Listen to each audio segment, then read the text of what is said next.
Beberapa orang berkata, waktu aku masih muda dulu bujangan, aku pelayanan. Tapi sekarang udah menikah Pak, beda.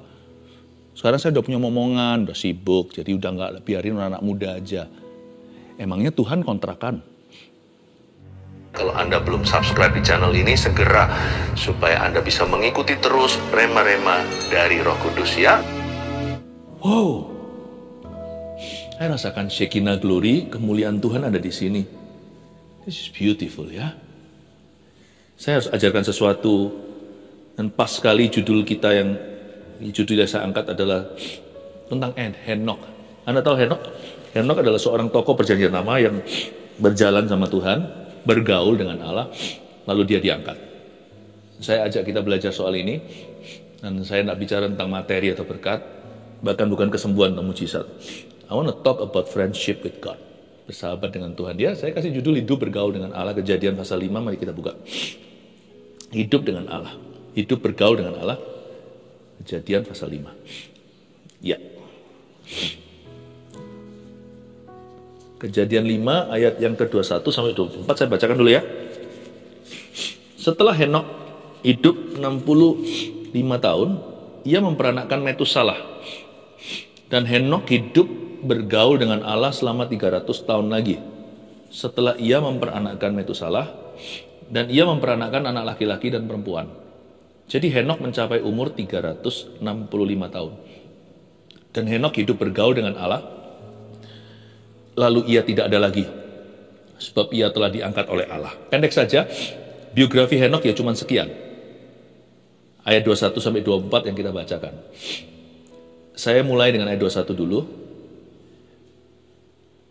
Setelah Henok hidup 65 tahun, ia memperanakkan Metusalah. Dan Henok hidup bergaul dengan Allah 300 tahun lagi setelah ia memperanakkan Metusalah. Hidup itu penuh dengan fase. Bergaul dengan Allah itu di segala aspek hidup kita. Betul sih, hidup itu penuh dengan dimensi kerja, keluarga, dimensional ya. Kayak multiverse gitu. Di berbagai dunia, kita ini satu dunia, tapi dunia kita banyak. Nggak boleh kalau bergaul dengan Allah itu tebang pilih. Aku mau sama Tuhan, bergaul sama Tuhan di gereja. Tapi di dunia kerja, sorry ya. Bisnis, Tuhan. Nggak bisa demikian. Atau di dalam keluarga, kita bersama dengan Tuhan, tapi kita nggak bawa keluar. Udah, faith is very private. Ada beberapa orang percaya bahwa iman itu personal. Betul, memang. Itu keputusan pribadi. Tapi iman tidak boleh ditaruh di bawah gantang. Mana ada lampu ditaruh di bawah sorokan. Atau di bawah kolongan. Nggak bisa. Mau jalan sama Yesus di rumah, bergaul sama Allah, kita harus jalan sama Yesus di luar. Kita harus menjadi saksinya. Hidup memang penuh dimensi. Tapi dimensi itu kan width atau lebar. Nggak boleh sama Tuhan itu narrow atau sempit. Cuman itu aja. Tuhan harus jadi segala-galanya. Tapi hidup itu juga length. Bergaul dengan Allah itu juga length atau kepanjangan. Nggak boleh hanya sampai sini saja. How long should we continue to be friend with God? To befriend God? Seberapa jauh kita harus terus continue atau lanjutkan persekutuan dengan kita dengan Tuhan? Beberapa orang berkata, waktu aku masih muda dulu bujangan, aku pelayanan. Tapi sekarang udah menikah Pak, beda. Sekarang saya udah punya momongan, udah sibuk, jadi udah nggak biarin anak muda aja. Emangnya Tuhan kontrakan? Nggak bisa. Tuhan itu lifetime. Hidup kita itu bukan hanya dimensinya, yaitu horizontal. Hidup kita itu juga panjangnya. Metusalah punya beberapa fase hidup. Kalau saya baca ayat 21 setelah Henok, Metusalah. Henok maksudnya, papanya. Setelah Henok hidup 65 tahun, ia memperanakkan Metusalah, itu kayaknya seperti fase pertama hidupnya ya. Seolah di masa bujangannya. Zaman dulu orang itu hidupnya lama. Orang itu hidup sampai 600, 700, bahkan yang paling tua, orang yang hidup paling lama itu 900 tahun sekian usianya. Henok itu termasuk pendek umur. Karena dia hanya hidup 365 65 tahun saja. Dia nggak mati, dia diambil sama Tuhan. Henok termasuk pendek usia. Jadi karena itu kalau kita lihat dari rasionya, berarti ini masa bujangan sebelum umur 65. Ia memperanakkan Metusalah setelah itu. Lalu ayat 22 cantik sekali. Ini ayat cakep sekali. Dan Henok hidup bergaul dengan Allah selama 300 tahun lagi. Berarti seumur hidupnya. Saya nggak tahu Henok itu kenal Tuhan usia berapa. Ini kan keturunan Adam, kalau Anda baca pasal 5 ayat 1 seterusnya, itu jahat-jahat semua. Lalu tiba-tiba muncul Henok yang istimewa. Henok pun orang berdosa. Orang perjanjian lama, perjanjian baru sama saja. Tapi Henok ini pasti ada turning point-nya. Mungkin ketika dia usia 32. Atau mungkin usia 18. Atau lebih kecil lagi, usia 9. Tidak ditulis di Alkitab, di biografinya. Pokoknya ditulis fase ke-1 sebelum dia umur 65, waktu dia belum berkeluarga, belum punya anak pertama, anak sulungnya Metusalah. Dan dia kelihatan di masa bujangan itu melayani Tuhan ya. Nggak tahu berapa lama dia melayani Tuhan, sejak kapan, pokoknya disebutkan bahwa dia bergaul dengan Tuhan. Dan ayat 22 lanjut, ada satu transisi. Bahaya penyeberangan. Bangsa Israel itu banyak yang hanyut ketika mereka menyeberangi sungai. Apalagi menyeberangi lautan. Kalau bukan karena Tuhan, lautan merah itu pasti menenggelamkan. Orang-orang Mesir aja nggak bisa dengan kereta kudanya kok. Kita harus waspadai. Hidup itu punya fase-fase. Fase bujangan, fase menikah. Lalu menikah pun setelah itu punya anak. Di dalam dunia kerja juga sama. Waktu merintis kerja itu fase 1. Fase berikutnya mulai mapan. Lalu ketika melimpah, nah disitulah kita kelihatan. Apakah kita berubah sama Tuhan? Kalau Tuhan jangan tanya, Tuhan gak pernah berubah. Tuhan Yesus tidak berubah dahulu, sekarang, sampai selama-lamanya. Malah Tuhan itu menyuruh kita berbuah pada musimnya. Artinya jangan sampai berubah. Berbuah, bukan berubah. Jangan berubah setia. Coba bayangkan Anda yang muda dengan Anda yang tua. Apakah ada perbedaannya dalam kasih mula-mula? Tapi Pastor Philip, saya masih muda kok. Lah ya itu, yang anak-anak muda juga harus hati-hati. Anda harus tahan uji. Karena Anda belum menjalani, kita ini loh belum menjalani seumur hidup kita. Masih panjang di depan. Hidup itu penuh dengan fase-fase. Dan Henok hidup bergaul dengan Allah selama 300 tahun lagi. Berarti Henok continue untuk jalan dengan Tuhan. Sedangkan sekarang jangankan orang, gereja aja banyak yang berubah setia. Dahulu kala saat perintisan, 2-3 orang berkumpul, aku di situ, yang diutamakan hadirat Tuhan. 2-3 orang kan berkumpul, aku ada di sana. Jadi highlightnya kan aku ada di situ. Lalu ketika mereka baru berjumlah 120, itu pun kan banyak gugurnya. 380 tuh gugurnya kan waktu Yesus naik ke sorga. Di depan mata orang-orang di Bukit Zaitun itu 500 pasang mata menyaksikan. Kok sekarang tinggal 120? Mana 380-nya? Mereka harusnya down. Tapi mereka bersandar, bergantung dengan Roh Kudus. Gak tanggung-tanggung, lidah api turun, berbahasa roh mereka. Berbahasa lidah dalam kebaktian mereka. Gak peduli orang bilang apa, ya kan? Dari dulu gak pernah beda sejak purbakala. Mereka disindir sebagai orang-orang yang mabuk anggur. Ini orang-orang fanatik, ini orang-orang gak waras. Sesat, bahasa roh sesat. Mereka gak peduli. Malah mereka berkhotbah ke orang-orang itu. Sampaikan berita kabar baik sama mereka. Gak semua bertobat, tapi 3.000 cukup banyak. Tapi setelah gereja masuk ke fase berikutnya, kayaknya Roh Kudus sudah nggak masuk tender lagi. Kayaknya Roh Kudus sudah cukup kontraknya. Cukup kamu sampai bangun kami di titik ini. Lebih dari ini, we can do it on our own. Kita bisa sendiri kok. Karena sekarang semua fasilitas sudah canggih. Yang fasilida banyak. Saya nggak mau berubah setia. Nambah boleh. Jangan berubah. Yang patut diubah hanyalah sifat dosa kita.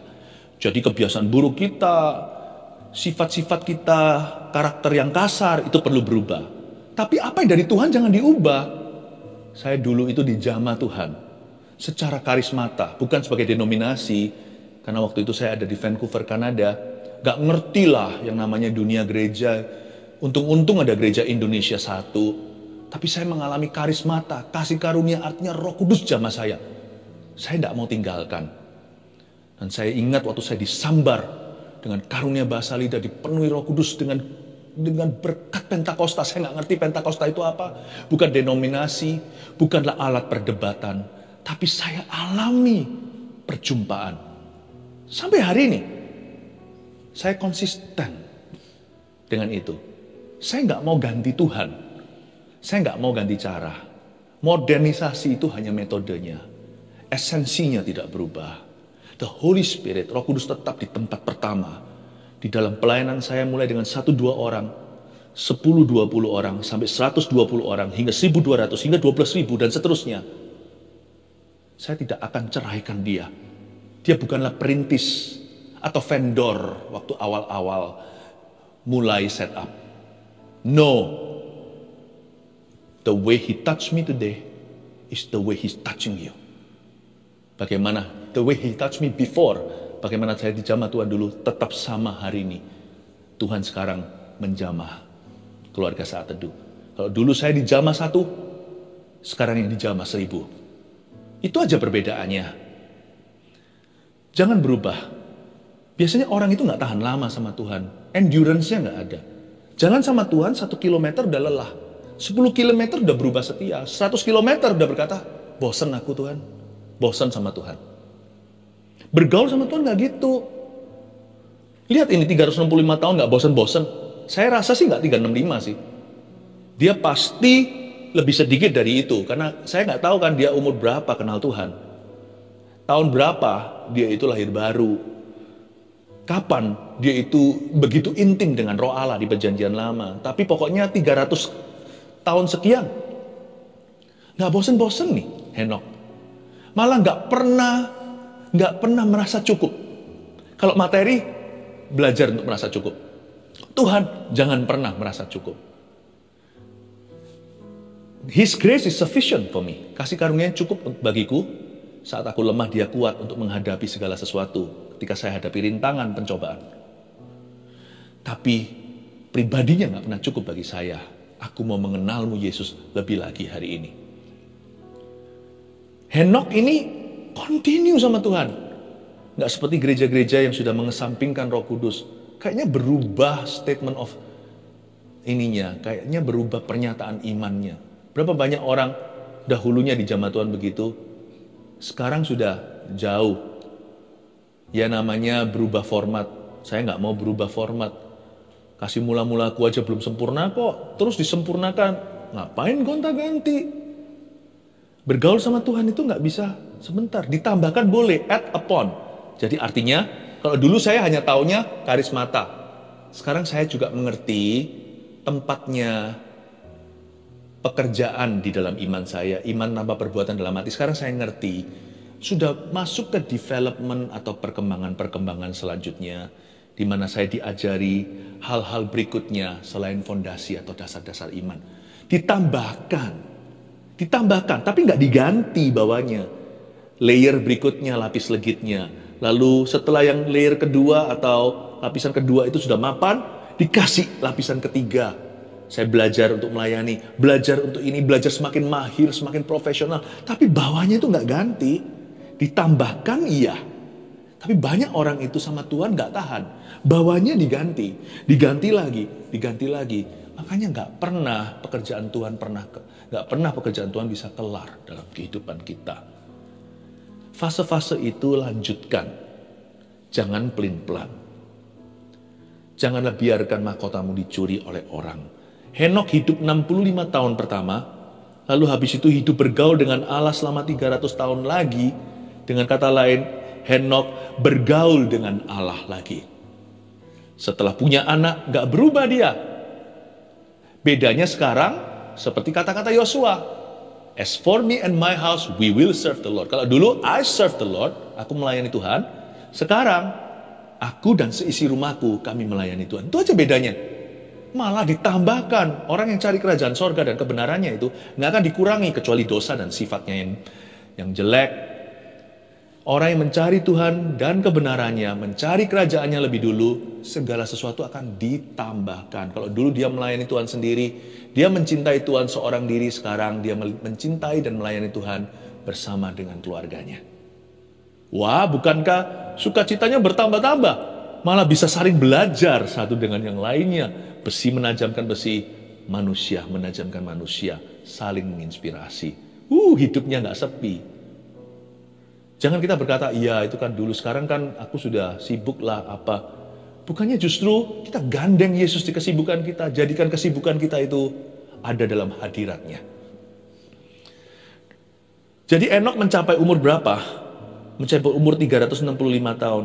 Dan Henokh hidup bergaul dengan Allah.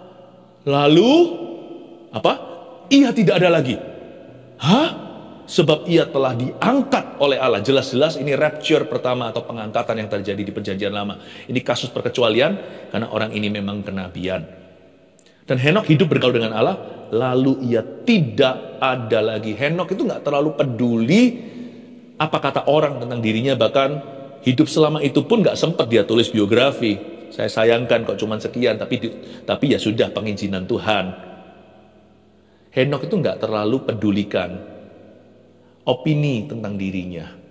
Dia sibuk mengisi waktu dan hidupnya dengan apa yang merupakan kehendak Allah yang dia sadarinya. Dan Henokh hidup bergaul dengan Allah, lalu ia tidak ada lagi. Henokh ini seperti Samuel. Juga seperti Rasul Paulus juga somehow, sedikit banyak. Yaitu orang-orang yang semasa hidupnya tidak dihargai seperti atau selevel waktu dia mati. Henokh ini biasa kan, gak ada orang tertarik ngomong apa, gak ada interaksi, tapi ketika dia pergi, ayat ini menulisnya. Samuel juga sama, sampai bangsa Israel minta raja kok. Dalam hati kan dia bisa aja take it personally, dia bisa aja merasa personal dengan itu. Kalian minta raja lah, akunya apa? Meskipun bukan raja, dia itu nabi, dia itu imam. Tapi kan Samuel itu pemimpin bangsa. Mereka minta raja seperti tetangga-tetangganya orang Kanaan. Samuel itu gimana? Tapi waktu mati coba, rajanya pun minta arwahnya kembali. Ke tempat salah lagi, ke tempat ahli nujum. Sama seperti Samuel, ketika dia mau pergi pamitan sama bangsa Israel, dia berkata, dia bicara itu Tuhan ikut bicara loh. Tiba-tiba ada guntur yang luar biasa sampai orang Israel ketakutan. Tolong tenangkan Tuhan. Samuel berkata, aku tidak akan berdosa kepada Tuhan dengan tidak mendoakan kamu. Samuel pergi. Paulus juga sama. Zaman itu kan dia selalu pupuk bawang. Dia itu underdog. Rasul-rasul yang diutamakan itu Petrus, Yohanes, Yakobus. Orang-orang Yahudi sangat tak memandang dia. Siapa dia?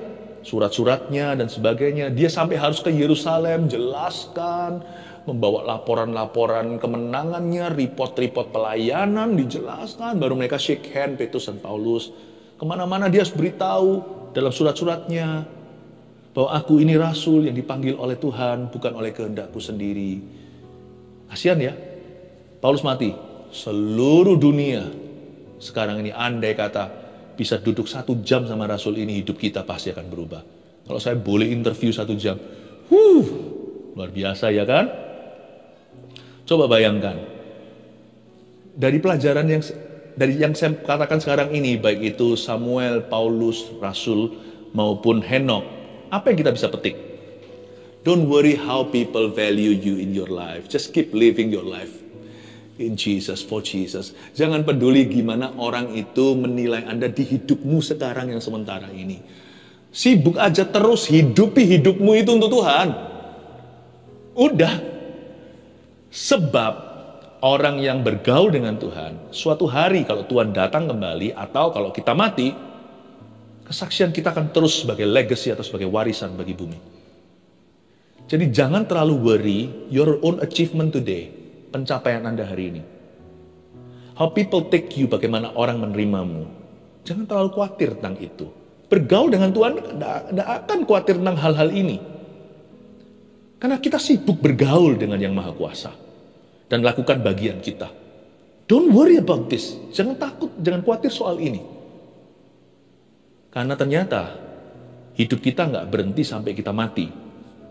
Tuhan berjanji ada legacy. Orang yang bergaul dengan Tuhan. Sekalipun dia ibu rumah tangga bukan public figure. Once upon a time suatu hari dulu yang namanya Henok itu juga bukan public figure. Tapi Tuhan itu punya sesuatu dalam dirinya. Dan itu tinggal tetap ketika dia tidak ada. Dan Alkitab mengatakan lalu ia tidak ada lagi. Selain itu, kita juga harus mengetahui sesuatu bahwa apapun yang kita lakukan dalam hidup ini gak bisa lama. Remember this. Henok aja 365 tahun usianya. Itu pun gak cukup lama untuk kenal Tuhan dalam hidupnya. Tuhan itu begitu lebarnya, luasnya, tingginya, panjangnya, dalamnya kasih Tuhan. Sampai-sampai kita gak bisa selami, tak terselami pengenalan akan Tuhan.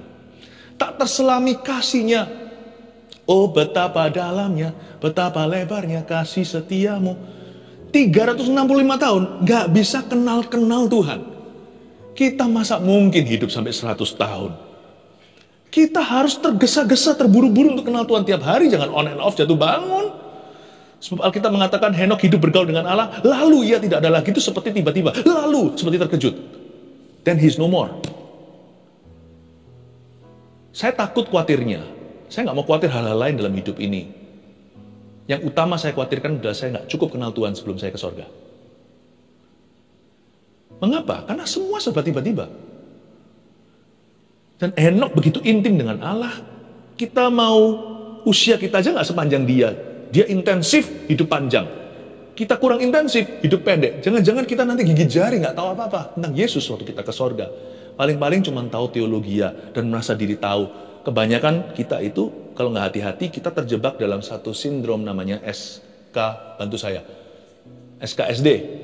Sok kenal, sok dekat sama Tuhan. Nggak bergaul, nggak sibuk bergaul. Sibuk untuk impress others. How much you know about God. Kita mau impress orang lain, membuat orang lain kagum. Kita ini setahu apa sih tentang Tuhan. Kita tuh kenal dia dan sebagainya. Biar Tuhan yang mengakui kita, jangan kita yang ngaku-ngaku. Kita layani saja. Kita lakukan kehendaknya.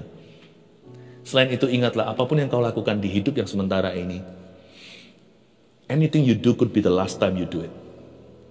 Apapun yang Anda lakukan dan kerjakan dalam Tuhan, apapun itu juga, itu bisa jadi terakhir kali lo Anda lakukan. Kita nggak tahu ya, ini bukan nakut-nakutin, tapi hidup itu begitu. Kita nggak tahu kapan terakhir kali kita ke kantor. Bisa jadi hari itu terakhir, makanya itu, kalau kita ke kantor, lakukan itu sebagai pelayanan.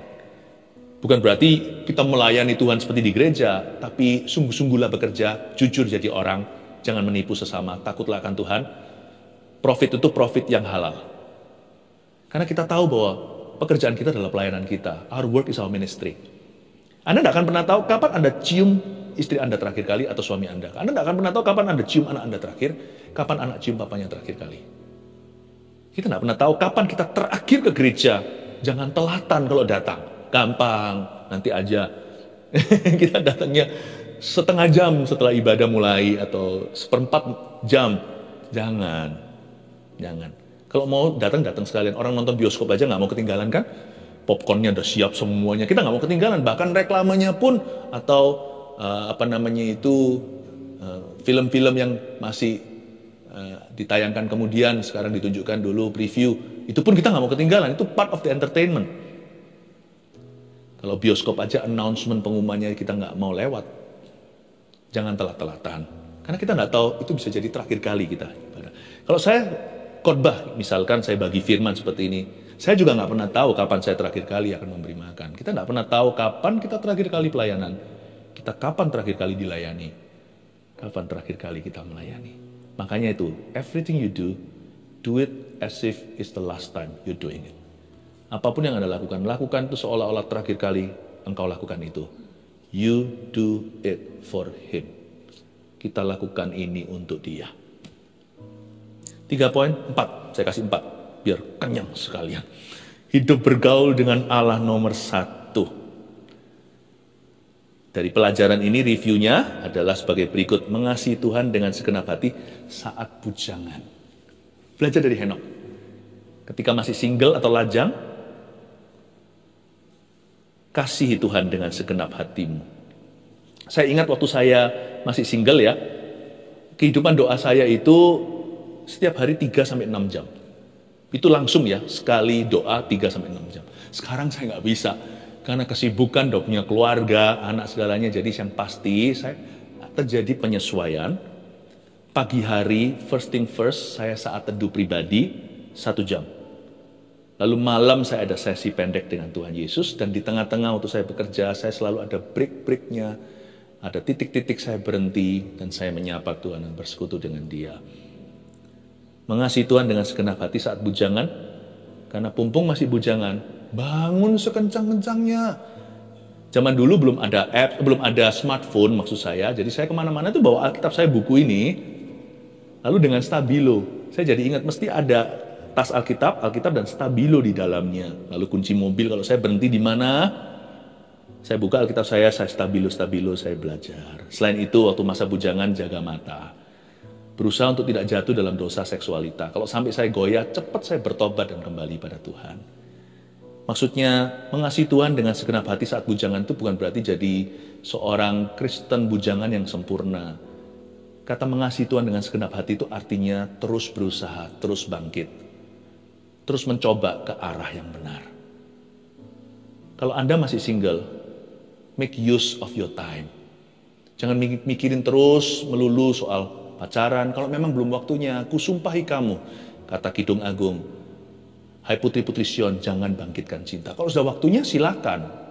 Cinta itu nikmat, tapi ada responsibility-nya, ada tanggung jawab. Boleh lihat drama-drama, drakor segalanya, tapi jangan masuk ke fantasinya. Itu cuma lihat begitu aja. Kalau itu mengganggumu, ya sudah nggak usah sekalian. Supaya konsentrasi, fokus, belajar. Kalau ada waktu lebih itu, kasih untuk Tuhan. Nggak akan nyesel nanti, karena dialah fondasimu. Ingat ya, hidup kita nggak cepet tahun, nggak ada 100. 365 apalagi. 2. Semakin cinta Tuhan setelah menikah dan punya keturunan. Gimana nih? Kita setelah menikah, setelah punya anak, makin cinta Tuhan atau enggak? Saya masih ingat pertama kali punya anak, lalu habis anak kedua, ketiga, selalu di usia tertentu ya nggak langsung baru lahir dari rumah sakit langsung bawa ke gereja, ya enggak. Tapi saya nggak pakai lama-lama, saya dan istri saya bawa anak itu ke gereja. Beda lah ya. Kalau dulu saya sapa bapak itu dengan tangan kosongan, waktu saya gendongan, ada momongan gini, bapak itu rasa kayak seperti dekat sama Tuhan itu enggak ada duanya. Karena sekarang seperti ada satu bonding antara saya dengan bapak, meskipun enggak bisa mengerti hati bapak sepenuhnya, tapi sekarang saya tahu remang-remang dan kira-kira, bapak, aku punya anak loh, aku pun seorang bapak, bantu aku, ada bonding tertentu. Kalau dulu hanyalah bapak anak. Sekarang bapak anak dan bapak dengan anak saya, bapak sorga, bapak kami dalam sorga. Saya tunggu nanti nak kamu bisa bicara, nanti kita sebut sama-sama bapak kami. Kami yang ada dalam sorga. Bapaknya kami berdua. Sama istri sama anak-anak saya, bapak kami. Bapak kami bertiga kalau anak baru 1 ya, sama istri. Sekarang bapak kami berlima, kami sekeluarga berlima. Kepinginnya begitu. Nanti saya tunggu ya sampai kamu bisa mengenal bapakku yang di sorga. Tapi sambil begini, bapak dengan anak juga, tapi sekarang bapak dengan bapak. Rasanya itu, beda. Tapi sekarang trennya begini sih malahan. Banyak orang tidak mau ke gereja karena alasan anak. Kebalik ya. Ya, enggak bisa anak. Enggak mau ke gereja karena alasan anak. Kan sayang menurut saya. Kenapa hilang kesempatan suatu hari bisa misalnya di gereja Mawar Sharon yang saya gembalakan itu banyak sih cerita begini. Ini jadi fakta lapangan. Papa mamanya CG leader, pemimpin kelompok sel. Anaknya juga CG leader untuk anak-anak. Juga pemimpin kelompok sel. Bayangin tuh bondingnya itu kalau pulang ke rumah. Karena kami alami juga dengan anak-anak kami. Bayangin itu ikatan batinnya itu loh. Gak sekedar papa anak tetap didisiplin, kadang-kadang nakal. Tetapi ada satu respek yang tiada duanya. Saling melihat sama-sama pelayan Tuhan. Ada satu bonding yang ekstra yang tidak ditemukan hanya dalam keluarga yang diikat dengan darah dan daging saja. Ada darah dan daging Yesus di dalamnya. Ada pelayanan dan satu visi dan tujuan. Itu lain loh ketika saya lihat anak saya yang kecil, ajak-ajak teman-temannya untuk ikut kelompok sel, tanya sama saya lalu rundingan ketika anak saya yang besar, anak saya yang nomor 2, kita bicara tentang pelayanan, lalu kita sama-sama kayak tiba-tiba saya mundur sedikit badan seperti ini dan mengagumi, wow, we are partners now. Bayangkan, jangan jadikan anak sebagai berhala. Datang ke gereja, melayani Tuhan. Ini bukan demi attendance atau absensi. Ini demi visi dan pertumbuhan rohani keluargamu. 3, tiada hari tanpa luangkan waktu dalam hadirat Tuhan. Itu yang kita pelajari dari cerita Henok. Nggak ada hari tanpa luangkan waktu dalam hadirat Tuhan. Henok itu tiap hari bergaul dengan Allahnya. Saya kenal Tuhan 30 tahun, dari tahun 92. Sekarang 2022 live-nya. Saya pernah bolos sekolah. Tapi jarang, tapi pernah. Saya juga pernah nggak bisa masuk kerja. Tapi satu hal ya, saya ngomong ini dengan rendah hati, bukan sok-sokan, bukan karena saya orang suci, tapi saya orang nggak berani. Aku tak berani jalan sendiri tanpa roh Tuhan. 30 tahun ini, saya nggak pernah bolong saat teduh pribadi. Sejak saya kenal Yesus. Makanya ketika kita adakan saat teduh bersama ada kuasa. Bukan karena slogan ini ada catch-nya atau apa. Sebenarnya kata STB saat teduh bersama ini benarnya bukan judulnya. Saking nggak ada namanya acara ini. Karena saya cuma ajak dan ajari gimana saat teduh. Jadinya saat teduh bersama. Kenapa ada kuasa? Karena itu saya hidupi. 30 tahun saya nggak bolong sehari pun. Ini saya nggak berani bolong. Karena bagi saya nafas itu. Nafas kapan kita berhenti? Kita nggak berani cuti. 4. Hidup bergaul dengan Allah yang kita pelajari dari Henok yang terakhir. Belajar dituntun Tuhan dalam mengambil setiap keputusan. Terakhir ini yang penting ini actionnya. Yaitu belajar dituntun Tuhan dalam mengambil setiap keputusan. Kalau kita bergaul dengan Tuhan itu ingat, jangan bergaul di kamar saja, bawa Tuhan Yesus keluar. Dalam setiap keputusanmu, libatkan Tuhan. Sambil buka mata hatimu untuk melihat tanda-tanda dan segala tuntunannya. Amin. Keluarga saat teduh, jangan hanya berdoa, bergaul dengan Tuhan itu bukan hanya memuji, tetapi gandeng tangan Tuhan in every decision you make, big or small, dalam setiap keputusan besar maupun kecil yang Anda buat, libatkan Tuhan Yesus dan firman-Nya. Libatkan nurani, libatkan Roh Kudus, dan lihatlah dengan mata terbuka, mata sungguhan, gak hanya mata hati, mata jasmani, tanda-tanda tuntunannya. Kalau Tuhan bilang jangan, gak sek di hati, jangan tebas. Kalau Tuhan berkata jalan, jangan ragu dan bimbang, melangkahlah dengan iman. 4 hal ini, hidup bergaul dengan Allah. 1, mengasihi Tuhan dengan segenap hati saat bujangan.